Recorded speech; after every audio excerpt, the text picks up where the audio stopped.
Siri kuu ya mafanikio katika ufalme wa Mungu ndio somo ambalo nalifundisha na tumekuwa nalo tena katika wiki hili lote. Tukianza Jumapili, tumeanza na pointi ya kwanza, tumetembea nayo pointi hiyo ya kwanza tukaimaliza, na tukaanza tena pointi ya pili nayo tukaimaliza. Na leo tunaenda kuanza pointi ya tatu. Bwana Yesu asifiwe sana. Maandiko ya somo yetu ni kitabu cha Torati, Kumbukumbu la Torati sura ya 4, mstari ule wa 39 mpaka ule mstari wa 40. Inasema, kwa hiyo ujue leo hivi ukaweke moyoni mwako ya kuwa Bwana ndiye Mungu katika mbingu juu na katika nchi chini, hapana mwingine. 40. Basi zishike sheria zake na amri zake bila kuamuru leo, upate kufanikiwa wewe na watoto wako baada yako, na siku zako siwe nyingi katika nchi ile akupayo Bwana Mungu wako milele. Kwa hiyo mafanikio katika ufalme wa Mungu yanazo siri. Yanazo siri. Na kila mtu anayeamini, anayeokoka, lazima atambue kwamba ili niweze kufanikiwa ndani ya ufalme ambao nimeingia, lazima nijue siri za huo ufalme, kwamba tunafanikiwaje ndani ya Mungu. Kwa hiyo wengi wanaingia, lakini wanaingia kichwa, na mwisho wa siku maisha yao yanaanza kuporomoka. Na Mungu kiukweli hajakuita poromoshe maisha yako. Mungu amekuita ayabariki maisha yako. Hajakuita ayapunguze maisha yako, amekuita ayazidishe maisha yako. Bwana asifiwe sana. Akutoe sehemu ya chini akupeleke juu. Kwa hiyo mwanga na nuru ya Mungu si kukushusha. Mwanga na nuru ya Mungu ni kukupandisha. Tuko pamoja pendwa Na shauku ya Mungu ya moyo wake. Yaani leo ungemuuliza Mungu unataka nini kwenye maisha yangu, angesema nataka kukufanikisha sana. Nataka kukustawisha sana na nikutofautisha na wengine. Kwa Mungu ana kiu ya kumfanikisha mtoto wake, na ndio maana anaahidi baraka.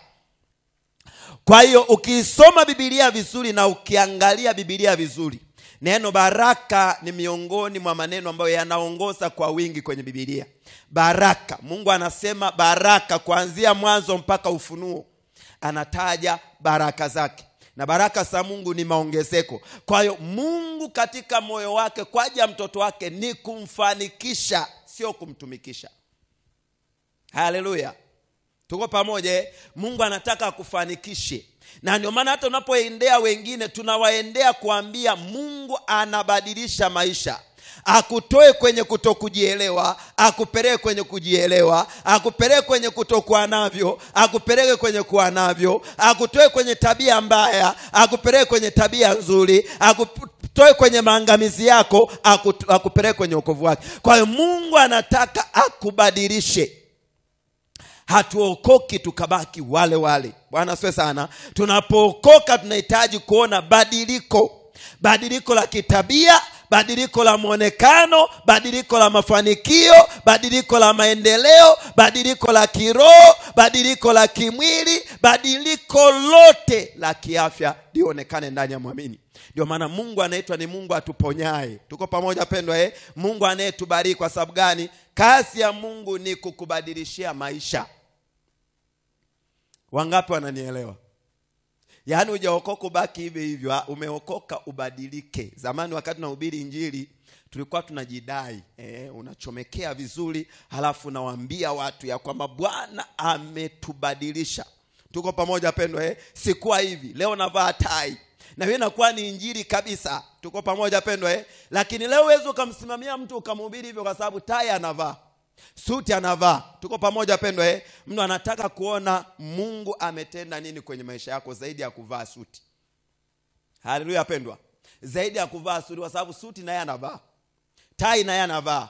Muonekano mzuri wakati mwingine anao kukupita wewe. Sasa ni kipi utakipeleka kwa mtu akamwamini Kristo? Ni kwamba peleka ya kwamba Kristo anabadilisha maisha, na badiliko la maisha lianze na wewe hapo ulipo. Amen.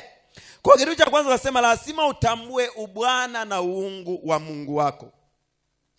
Mungu awe wa kwanza kwenye kila kitu kwenye maisha yako. Usipomtambua Mungu huwezi kwenda popote. Huwezi kwenda popote. Kwa sisi kama watu ambao tunamwamini Mungu, sisi Mungu ndio kila kitu. Watu wa dunia wana waganga wao, watu wa dunia wana wataalamu wao, watu wa dunia wana vitu vyao, lakini sisi tuna Bwana wetu. Haleluya pendwa. Wao wanapotaja magari na farasi na ndugu na jamaa, sisi tunamtaja Bwana Mungu wa mbingu na nchi. Ndio siri aliyokuwa nayo Daudi. Anamkabili Goliathi, amwambia wewe unanijia kwa fumo, kwa fimbo, kwa mkuki, lakini mimi nakuijia kwa jina la Bwana wa majeshi ya mbinguni. Ndio siri waliokuwa nao kina Petro na Yohana. Wanamkuta kiwete yule aweza akatembea omba, lakini omba anataka badilishwe hatima. Anasema sisi hatuna fedha, hatuna dhahabu, lakini kile tulichonacho ndicho tukupacho, kwa jina la Bwana wa majeshi inuka uende. Kwa hiyo Mungu anataka akutumie kubadilisha maisha. Haleluya pendwa. Tuko pamoja. Kwa hiyo maisha yetu yanahitaji kubadilishwa, lakini yanabadilika kwa kutambua ubwana na uungu wa Mungu. Kwa sababu gani? Mungu anataka siku zote umtegemee. Jambo la pili akasema ni lazima ushike amri za Mungu, sheria ya Mungu. Kwa kushika amri na sheria ya Mungu ni kujikita katika maelekezo ya Mungu.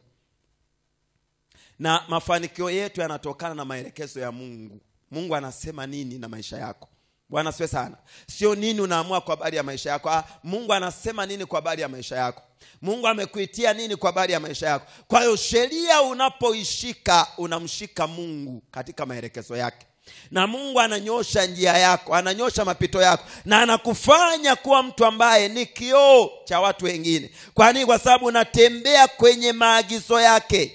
Na maisha yako yanapoishika sheria, hautaweza kuacha kufanikiwa, na lolote unalolitenda litafanikiwa. Haleluya pendwa. Tuliona kwenye Zaburi ya kwanza, sura ya kwanza mstari wa kwanza mpaka ule wa 3. Nasema heri mtu yule anayekwenda katika sheria ya Mungu. Na ile sheria ya Mungu anaitafakari mchana na usiku. Anakuwa kama mtu uliopandwa kando ya maji. Bwana asifiwe sana. Anamalizia anasema na kila analolifanya litafanikiwa. Kwa Mungu anataka kufanikishe sana, lakini lazima ushike sheria na amri yake. Torati ambayo ni maandiko yetu ya somo, ukisoma ule mstari wa 40, Torati 4:40.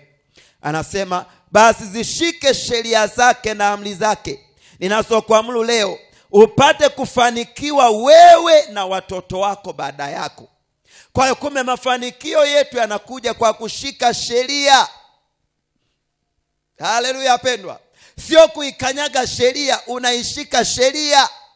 Sheria ya Mungu lazima uishike. Tuko pamoja.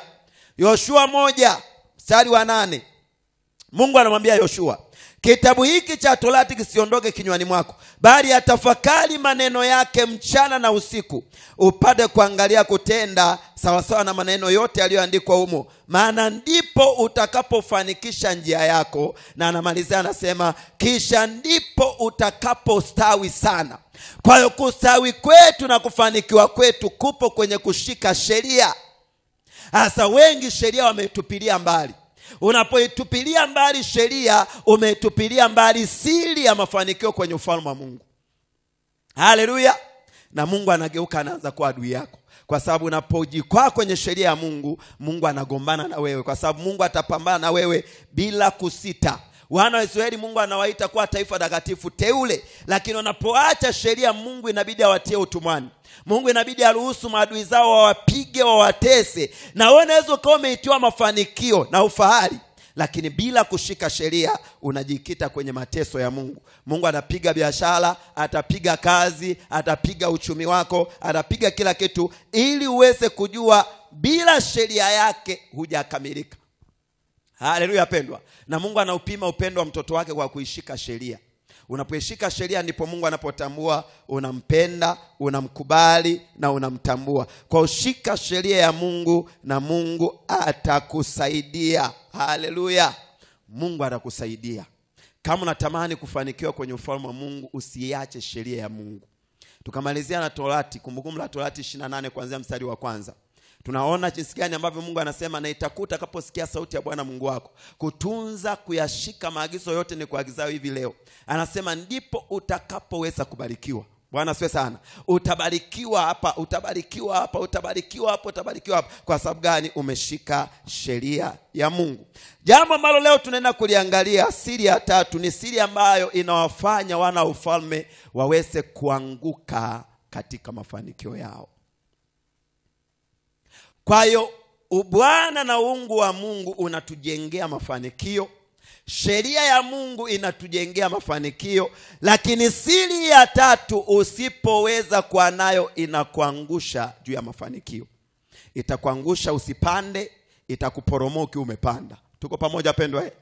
Tuko pamoja? Yaani itakuzuia usipande, lakini pia unaweza kuwa umepanda lakini itakuporomoa. Kwa lazima utambue kwamba Mungu anazo sheria nyingi na kanuni nyingi za mafanikio, na haipaswi kuishika moja tu. Hapana, inatakiwa uzishike zote. Tuko pamoja pendwa? Kwa hiyo siri ya tatu ya mafanikio katika ufalme wa Mungu ni tabia. Haleluya. Tabia. Kwa hiyo Biblia kuanzia Mwanzo mpaka Ufunuo inaongelea juu ya badiliko la tabia. Kwa hiyo ufalme tunaopokea ni ufalme wa badiliko la tabia. Tabia. Na hapo ndipo yamejikita mahubiri mengi. 99% ya mahubiri yote yanalenga siri moja: kubadilisha tabia. Tuko pamoja pendwa? Tuko pamoja? Tuko pamoja? Kwa hiyo tabia Mungu anatuitia tunapoingia katika ufalme wake. Kuna maisha tayari tumeyachagua na kuna maisha tayari tumechagua kuachana nayo. Kwa hiyo tabia Mungu anakuitia. Kila mtu lazima ujue nimeitiwa badiliko la tabia. Haleluya. Hatuingii kwenye ufalme wa Mungu tukabaki kama tulivyokuwa. Hapana. Unaingia kwenye ufalme wa Mungu upate kubadilishiwa tabia, na tabia ndio inayojenga msingi wa maisha yako. Haleluya. Msingi wa maisha yako unajengwa na tabia yako, na Mungu anataka sana ujue tabia yako ina uwezo wa kukuporomoa katika maisha yako. Kwa hiyo tabia imebeba nidhamu. Imebeba nidhamu. Kwamba mtu anapokuwa mwenye tabia njema katika Mungu anakuwa mtu mwenye nidhamu. Tabia imebeba kuacha dhambi. Tutaangalia na tutafafanua vizuri. Tabia imebeba kuacha mazoea. Unakuwa mtu ambaye ni mpya. Mazoea unaachana nayo. Kwa sababu wengi katika mazoea wameweza kujikwaa. Kunaacha mazoea mabaya. Lakini pia tabia imejengwa kwenye kuachana na mizaa. Kitabu kile cha Zaburi 1 inakwambia tabia inabeba uwezo wa kujisimamia. Haleluya. Tuko pamoja? Tuko pamoja? Tabia pia inabeba kujiwekea misingi na mipaka binafsi. Mtu anakuwa mtu ambaye ana integrity zake.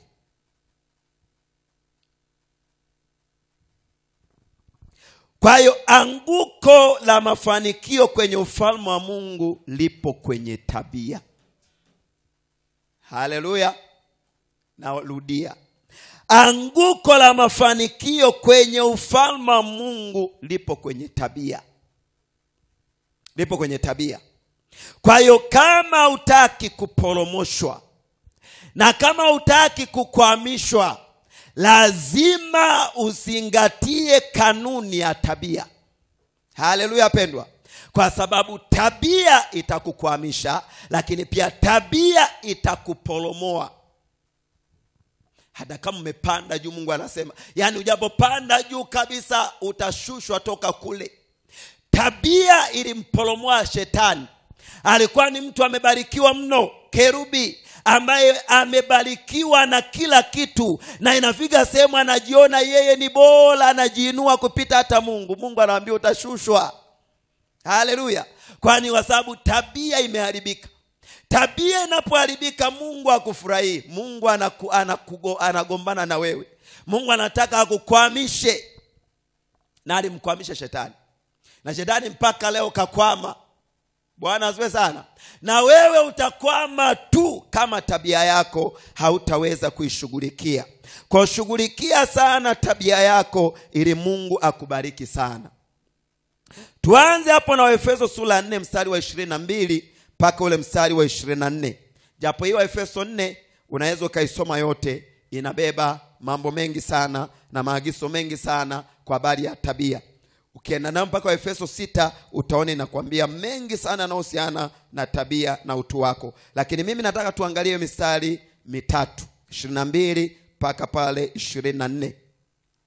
Biblia inasema hivi: mvue kwa habari ya mwenendo wa kwanza, utu wa zamani unaoharibika kwa kuzifuata tamaa zenye kudanganya, na mfanywe wapya katika roho ya nia zenu, mkavae utu mpya ulioumbwa kwa namna ya Mungu katika haki na utakatifu wa kweli. Kwa anasema mvue kabisa kwa habari ya mwenendo wa kwanza, kwa habari ya tabia mlizokuwa nazo hapo kwanza. Anasema vueni, manake achaneni nazo, badilikeni. Haleluya. Ndipo mtakapoona mafanikio.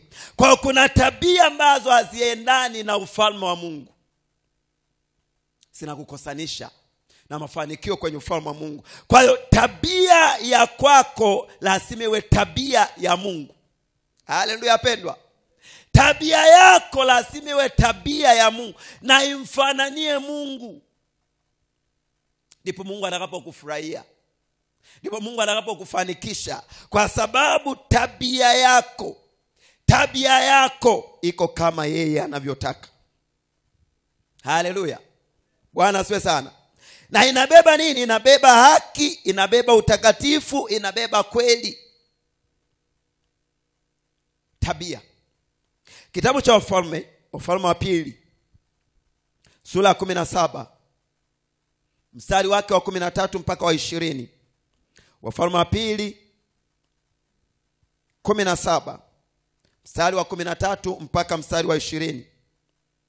Biblia inasema hivi: pamoja na hayo Bwana aliwashuhudia Israeli na Yuda kwa kinywa cha kila nabii na cha kila mwonaji akisema, geukeni na kuziacha njia zenu mbaya, mkazishike amri zangu na hukumu zangu, sawa sawa na ile sheria yote niliyowaamuru baba zenu, nikiwapelekea kwa kinywa cha manabii watumishi wangu. Walakini hawakutaka kusikia, bali walifanya shingo zao kuwa ngumu kama shingo za baba zao wasiomwamini Bwana Mungu wao. Wakazikataa sheria zake na agano lake alilofanya na baba zao na shuhuda zake alizowashuhudia, wakafuata ubatili, wakawa ubatili, nao wakaandamana na mataifa waliowazunguka, ambao Bwana alikuwa amewaagiza wasitende kwa mfano wao. Wakaziacha amri zote za Bwana Mungu wao, wakajifanyizia sanamu za kusubu, yani ndama mbili, wakafanya ashera, wakaliabudu jeshi lote la mbinguni, wakawatumikia mabaali, wakawapitisha watoto wao wanaume na wake motoni, wakapiga ramli, wakafanya uchawi, wakajiuza nafsi zao wapate kufanya yaliyo maovu machoni pa Bwana, hata kumkasirisha. Kwa hiyo Bwana akawaghadhabikia Israeli sana, akawahamisha mbali na uso wake, wala hapana aliyesalia ila kabila la Yuda peke yake. Hata na watu wa Yuda wakayashika maagizo ya Bwana Mungu wao, lakini walikwenda katika amri za Israeli walizokuwa wamezifanya wenyewe. Basi Bwana akakikata kizazi chote cha Israeli, akawatesa na kuatia katika mikono ya watu wenye kuwateka nyara, hata alipokwisha kuwatupa watoke machoni pake. Bwana asifiwe sana. Huyo ni Mungu na taifa lake. Taifa ambalo katika kitabu cha Kutoka analiambia, analitoa, analipeleka kwenye nchi ya ahadi, nchi iliyojaa maziwa na asali, nchi ambayo ina kila manono, nchi nzuri ya mema. Bwana asifiwe sana. Lakini hao wanapofikia sehemu tabia inabadilika, wanaiacha tabia njema, Mungu anaanza kugombana nao. Haleluya. Anguko lao linaanza kutokea.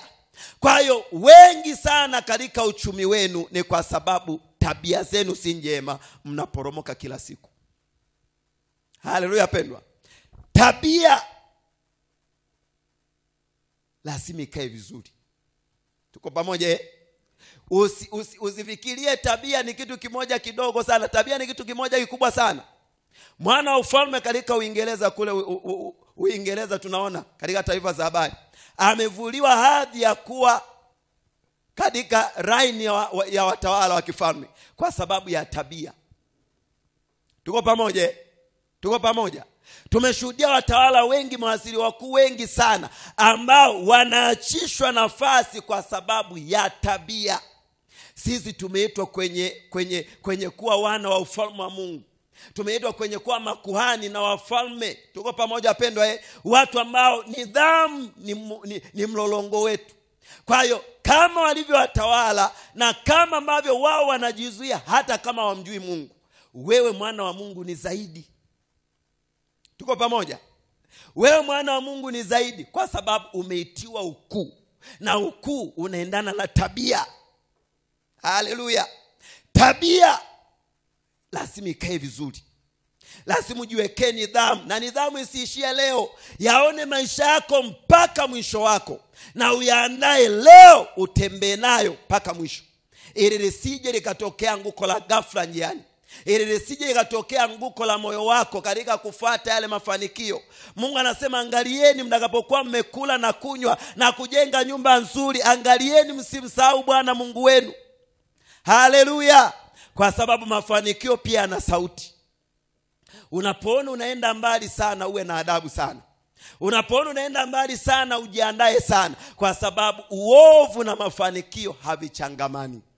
Haleluya pendwa. Tabia mbaya na baraka za Mungu havichangamani.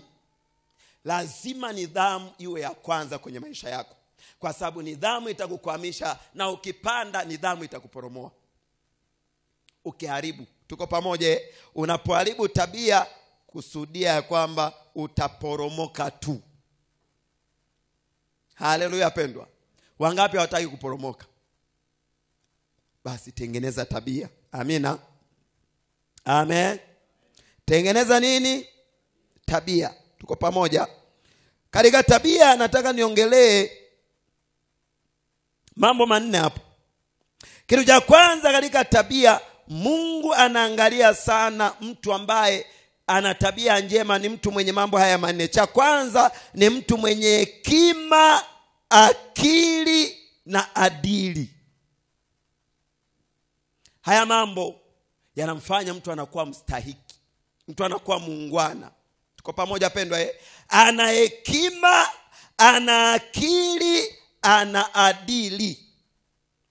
Mtu huyu anakuwa ni mtu ambaye anaenda mbele, hajikwai. Tuko pamoja pendwa? Tuko pamoja? Kwa sababu moyo wake umemjaa Bwana Mungu wake. Kwa hiyo wewe kama mwana wa Mungu, Mungu anategemea aone kwako hekima, aone kwako akili, aone kwako adili. Haleluya. Hekima, mtu wa Mungu mwenye tabia nzuri anajua nini cha kufanya, afanye kwa wakati gani, afanye na watu gani. Anaelewa njia zake. Ninaingia kwenye mikataba leo, naingia na kina nani? Tuko pamoja? Na nifanye kwa namna gani? Anaelewa. Ana hekima, kwa sababu hekima ni ulinzi. Haleluya. Unapokosa hekima, umekosa ulinzi. Hekima ni ulinzi kama ilivyo fedha, nao ni ulinzi. Kwa hiyo Mungu anakulinda tu kwa malaika, Mungu anakulinda tu kwa Roho wake Mtakatifu, Mungu anakulinda tu kwa uweza wake, lakini pia amekupa hekima. Tuko pamoja? Hekima ni jicho la muamini la kuyakwepa mabaya. Ayaone mabaya kwa jicho la hekima, halafu ayakwepe mabaya. Ndipo hapo Biblia inasema na mtu, Heri mtu ambaye haukimbilii kuwa mdhamini wa mtu. Kuna watu ambao wanadhamini tu watu bila kuwa na akili, ni mwisho wa siku wao wanaangukiwa na madhara. Tuko pamoja pendwa? Mungu anakuonya kwa mengi. Ili uwe salama lazima hekima ikae na wewe. Ili uwe salama lazima akili ikae na wewe, na akili ni kujua kufanya vizuri na kwa ustadi. Haleluya. Na Mungu anawasifu watu waliofanya kwa akili.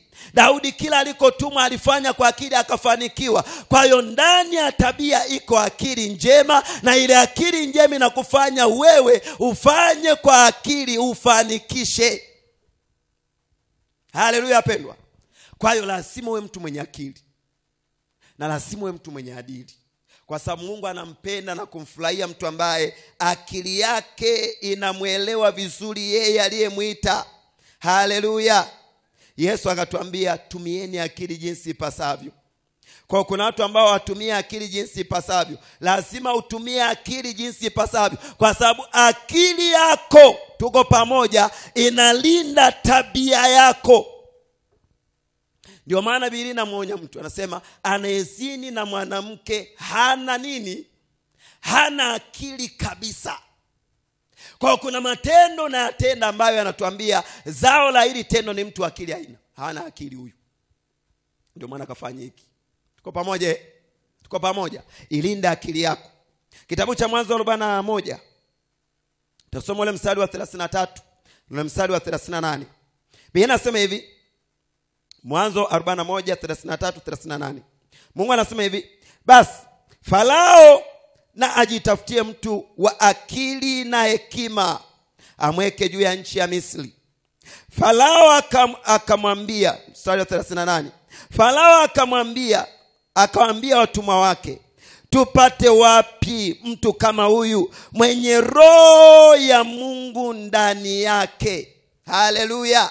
Kwa kumbe roho wa Mungu anapokuwa ndani ya mtu, anampa hekima, anampa akili, anampa adili, na huyo mtu anafaa kwa mafanikio. Kwa pamoja pendwa, anafaa kutimiza ndoto. Kwa haya ni maandiko yanayomwongelea Yusufu. Yusufu anaenda kukalia kiti ambacho alikiota miaka mingi nyuma. Alikiota akiwa na umri wa miaka yake 12, lakini anafika hapa anaenda ukimiliki kiti kile alichokiotea ndoto miaka 18 iliyopita. Anakiingia akimiliki kwa sababu ya akili, kwa sababu ya hekima. Haleluya. Hekima itakupeleka juu, akili itakutofautisha. Haleluya pendwa.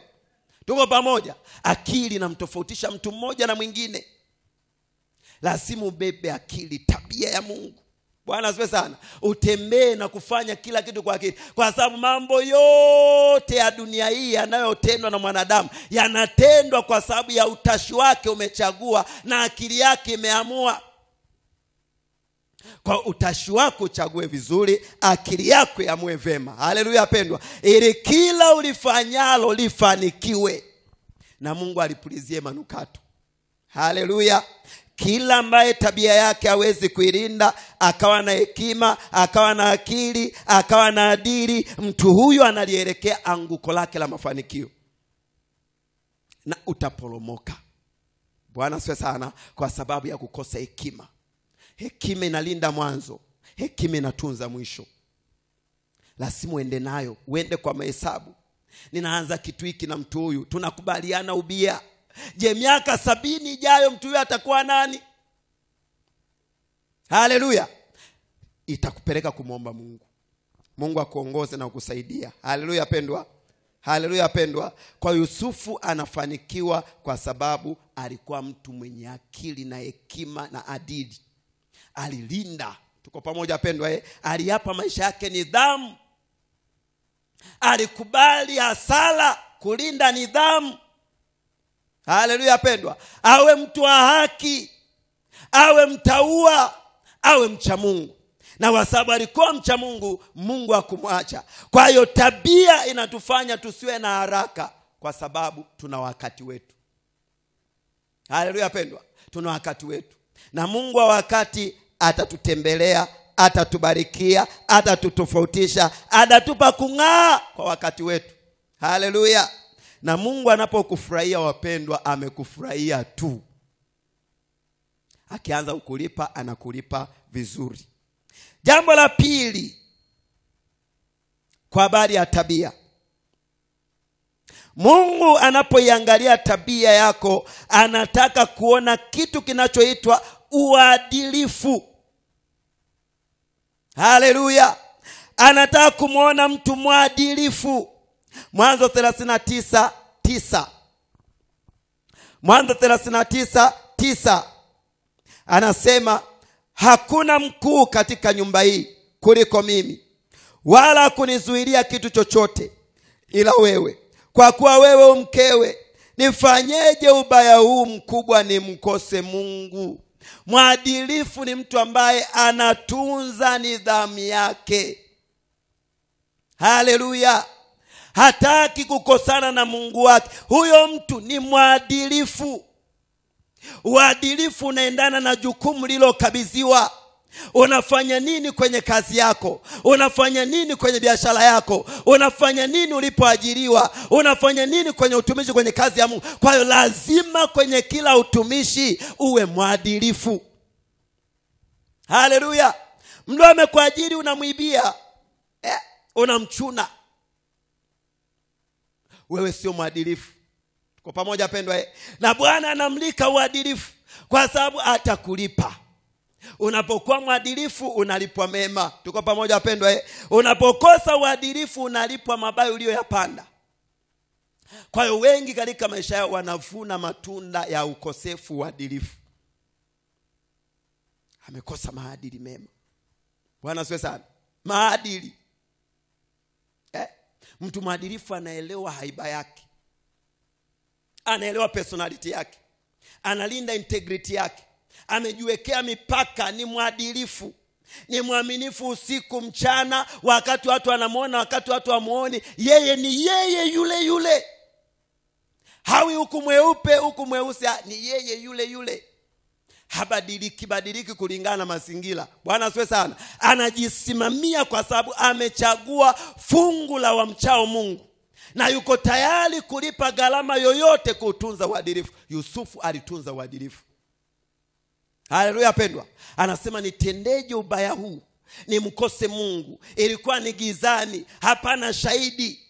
Mazingira yameandaliwa ya kukosea na alindwe na kufunikwa kwa makosa, lakini yeye anasimamia haki na kweli. Haleluya. Na Bwana anamtokea na kumtukuza. Mungu ana tabia ya kukupima na atakujaribu. Atakujaribu siku zote mpaka ufikie mwisho wako. Mungu akuamini kwa sauti ya kwanza ya kukuita kwako. Mungu anapokuita, anapokuahidi, lazima aje kukujaribu, na atakujaribu hata kama anaonekana wewe ni mwaminifu. Mungu haamini kizembe. Haleluya pendwa. Mungu haamini kizembe. Anatoa na Waisraeli, anawapitisha jangwani miaka 40. Biblia inasema aijaribu mioyo yao. Anamuita Ibrahim, miaka hiyo alikuwa na miaka 75. Miaka 25 yote anamjaribu mpaka anampa Isaka. Isaka anakuwa. Mungu anamjaribu tu. Sasa nimekupa. Ulikuwa mzee, umri wako umeisha, huyu hapo mtoto sasa, mlete. Anamjaribu. Tuko pamoja pendwa? Mungu haamini kizembe. Mungu mpaka kumilikishe fahari na baraka aliyokuitia, amekujaribu sana. Kwa lazima ukubali. Tuko pamoja pendwa? Kuachana na tabia mbovu za dunia hii. Ukubali kuingia kwenye ufalme wa Mungu na uishike haki yake. Haki yake ni uadilifu, ni tabia. Amen. Haleluya. Usije ukaabudu tu, ibada haina maana bila tabia. Haleluya pendwa. Tabia ibebe mafanikio yako. Tabia itakupromote. Tabia itakupa kibali. Tabia itakupeleka mbele. Uadilifu utakufadhili. Haleluya pendwa. Watu wanampromote mtu mwadilifu, mwaminifu.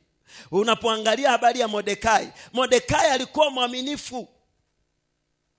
Mfalme anatakiwa afanywe jambo baya, Mordekai anamtetea mfalme kimya kimya bila kujua. Lakini waandishi wakaandika taarifa ya Mordekai ametenda jambo hili kumnusuru mfalme. Mfalme siku moja usingizi umempana, pitia yale maandiko yale, akaona kuna mtu alifanya jambo, akasema alitendewa hisani gani huyu mtu? Akasema hamna kitu. Haleluya pendwa, hakufanywa chochote. Anauliza yuko nani huko nje? Akasema yuko Amani, muiteni Amani.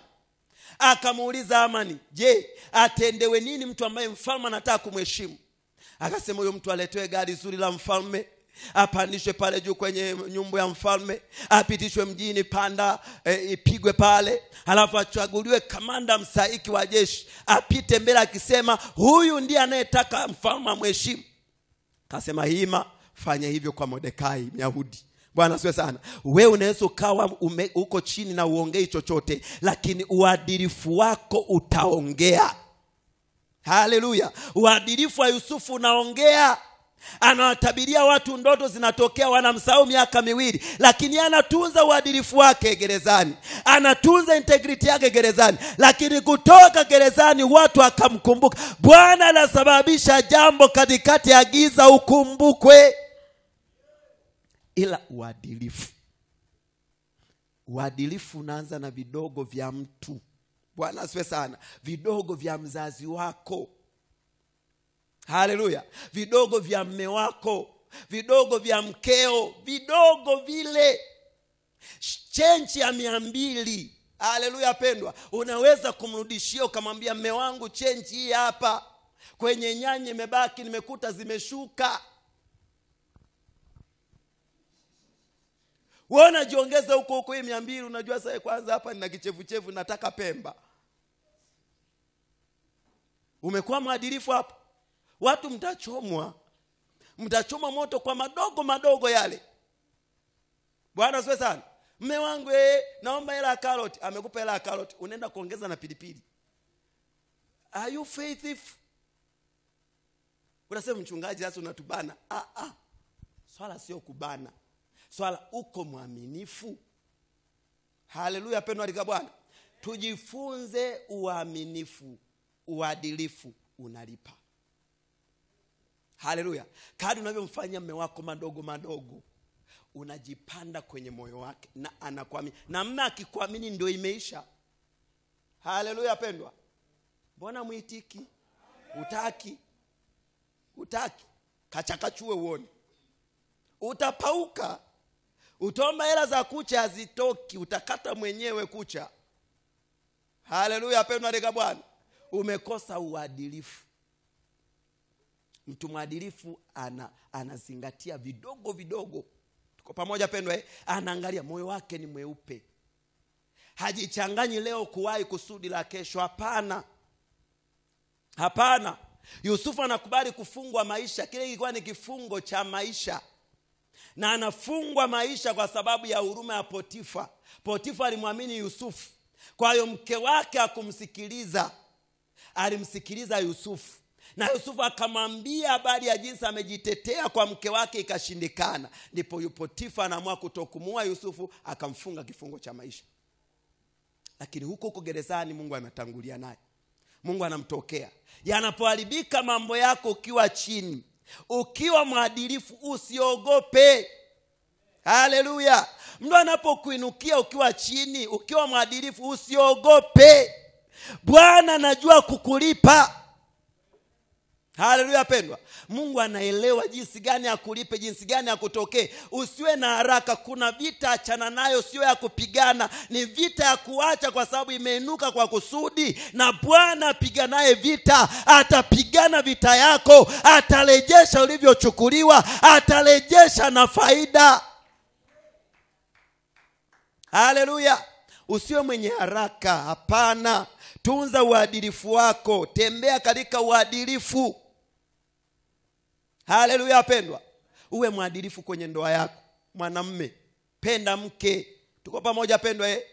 Tuko pamoja. Penda mke wako, tunza mke wako, linda mke wako, kwa sababu Mungu anataka uadilifu. Tuko pamoja pendwa? Tuko pamoja. Jambo la 3, Mungu anataka aone uaminifu. Uadilifu unaendana na tabia zako. Unatenda nini, unafanya nini. Watu wakiwa wanakuona na watu wakiwa wakuoni, wewe ni mwadilifu, una maadili mema. Lakini 3 ni uaminifu. Bwana asifiwe sana. Bwana asifiwe. Mithali 20:28. Mithali 20:28. Binasema hivi: fadhili na uaminifu humhifadhi mfalme, na kiti chake cha enzi huthibitishwa kwa fadhili. Kwa hiyo wewe uliandaliwa kuwa mfalme. Tupo kwenye ufalme, tumeitiwa mamlaka ya kifalme. Tuko pamoja pendwa? Sisi ni watawala, ndio wito wetu. Lakini wito wako wa kuwa mtawala unalindwa na fadhili na uaminifu. Haleluya. Uaminifu ndio unaohifadhi, unatunza kiti kisiporomoke.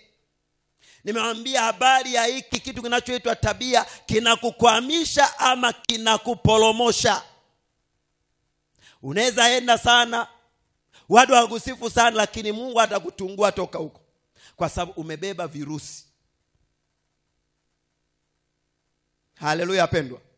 Jenga uaminifu. Tuko pamoja? Jenga uaminifu. Uaminifu ni kulinda kila neno la kinywa chako liwe kweli. Haleluya. Uaminifu ni kulinda kila tendo tendalo liwe haki. Wewe ndiye mtu mwaminifu. Unaangalia yatendayo, unaangalia yasemayo, unayasimamia katika haki na kweli. Haleluya. Kweli ya Mungu isiondoke kwenye kinywa chako. Utembee katika uaminifu. Mwaminifu yuko tayari kuingia hasara kutunza uaminifu. Haleluya pendwa. Na Mungu anamlipa kwa sababu amemkopesha deni. Ina tabia ya kumkopesha Mungu deni. Unapokuwa umesimamia tabia yako njema, Mungu ameingia agano la deni na wewe. Atakufuatilia muda ujifuatilii, atakutetea muda ujitetei, atakuangalia muda ujiangalii, atakuthamini muda ujithamini, na atakutokea muda ambao hutazamii kutokewa. Haleluya pendwa. Mwaminifu Mungu anamhifadhi, anamtetea. Haleluya. Tuko pamoja? Wewe ni mwaminifu. Unapopewa pesa ya kununua boksi la chaki, unaleta boksi la chaki katika uaminifu. Sio kama saizi bado mnatumia chaki walimu. Bwana asifiwe sana. Bwana asifiwe. Tuko pamoja pendwa? Unapoagizwa na mzazi wako sokoni, unatunza uadilifu au unapatana mwenye duka? Kwa mazaza vipi ndugu yangu, mchele kilo sasa tuishi ngapi? 2200 mfano. 2200, jamaa mimi nachukua kilo 10 kwa 200 yangu. Kama utaki naondoka. Semazi sawa. Kwenye 200 mara 10 ana 2000. Anarudi mchele vipi? 2200 mzee.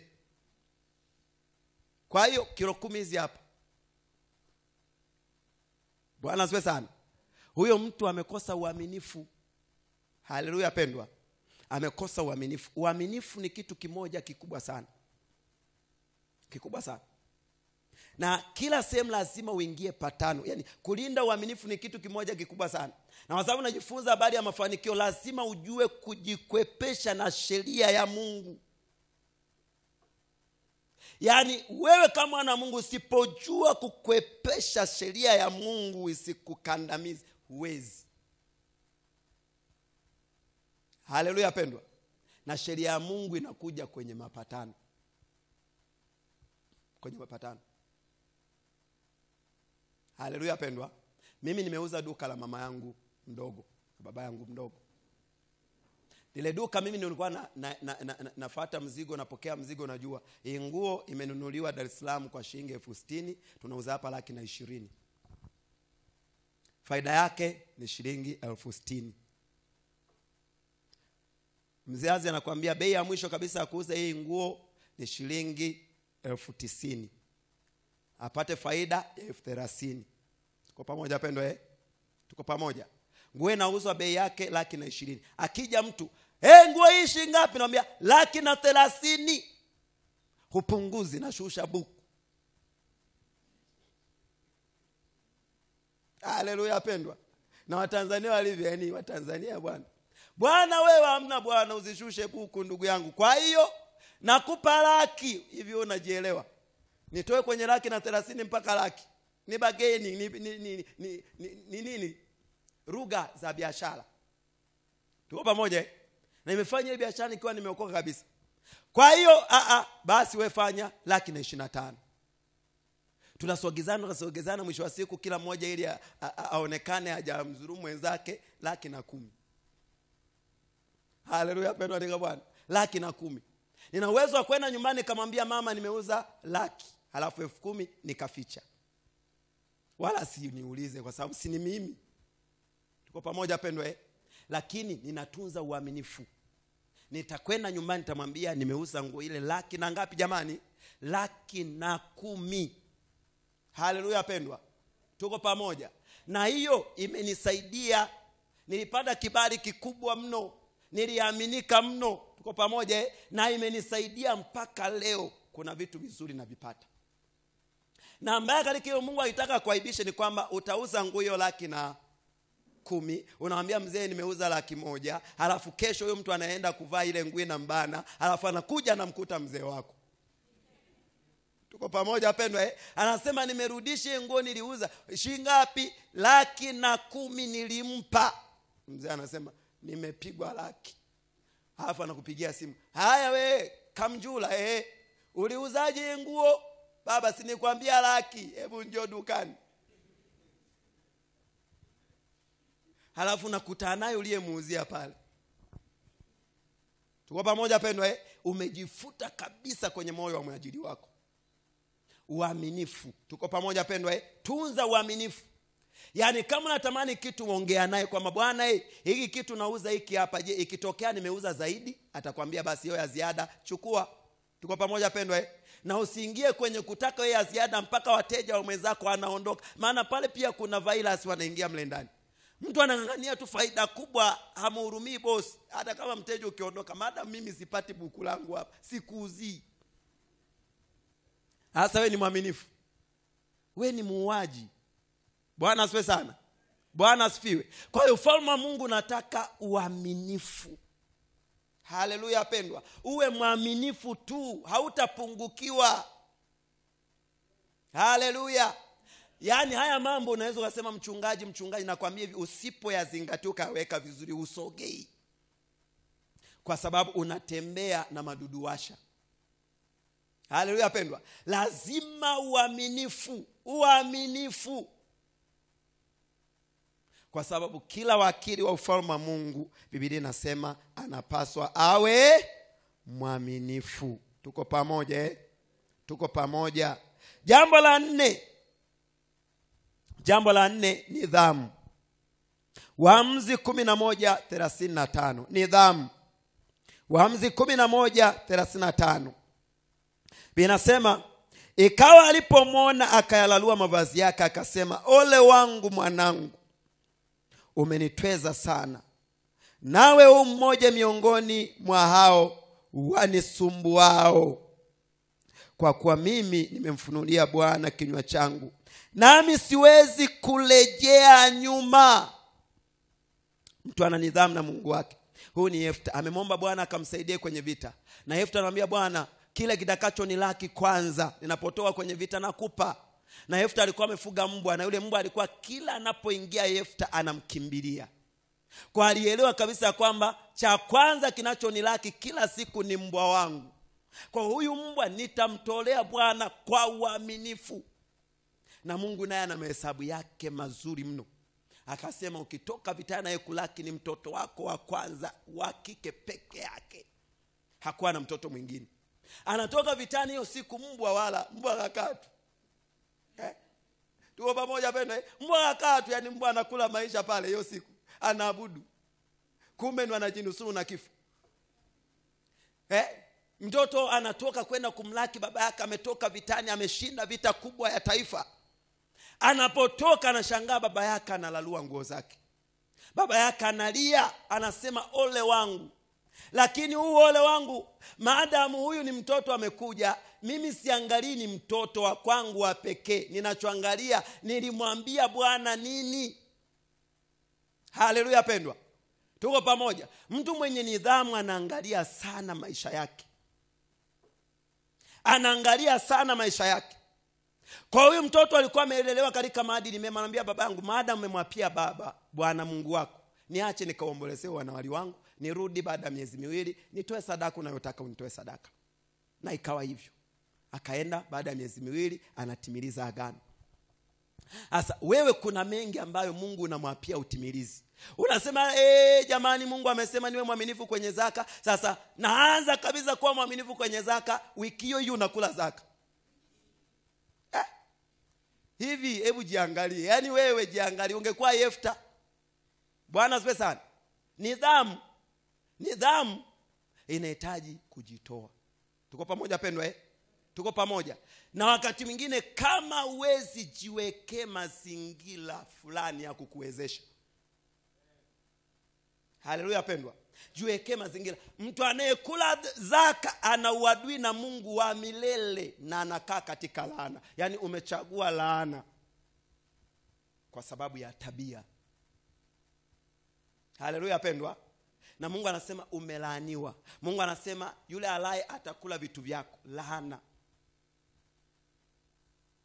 Haleluya pendwa. Inahitaji nidhamu kuyaendea mafanikio. Wana wa Israeli tumeona Mungu anawakwamisha kwa sababu tabia zimebadilika. Na we Mungu atakukwamisha tu. Yaani hata kama leo unafanikiwa na unafurahia, Biblia inasema utaangamia tu na mafanikio yako. Na Mungu angalii leo. Mungu anaizumu kesho. Mungu anakuangalia miaka 7 mbele. Kuna wengi kwenye mikoa yetu tuliyotoka, kuna historia walifanikiwaga sana, lakini utakuta mtu kilichompolomosha ni tabia. Haleluya pendwa. Kuna mmoja pale Njombe wanaangalia kwenye media pale. Sio ni Iringa pale, sio ni Njombe. Alikuwaga ni baba mmoja kafanikiwa sana. Lakini hajaokoka yeye, hatuwezi kumlaumu. Ila tabia inatenda kazi kwa waliookoka na wasiookoka kwa habari ya mafanikio. Bwana asifiwe sana. Labda uwe shetani, lakini ukienda tu katika kanuni za kawaida za mafanikio yasiyokuwa na michanganyo, lazima tabia ilinde mafanikio. Kuna mtu akasema akajiingiza kwenye ulevi, kajiingiza kwenye wanawake, tabia zile zikaporomoa utajiri wake kutoka kuwa milionea mpaka kuwa shilinginea.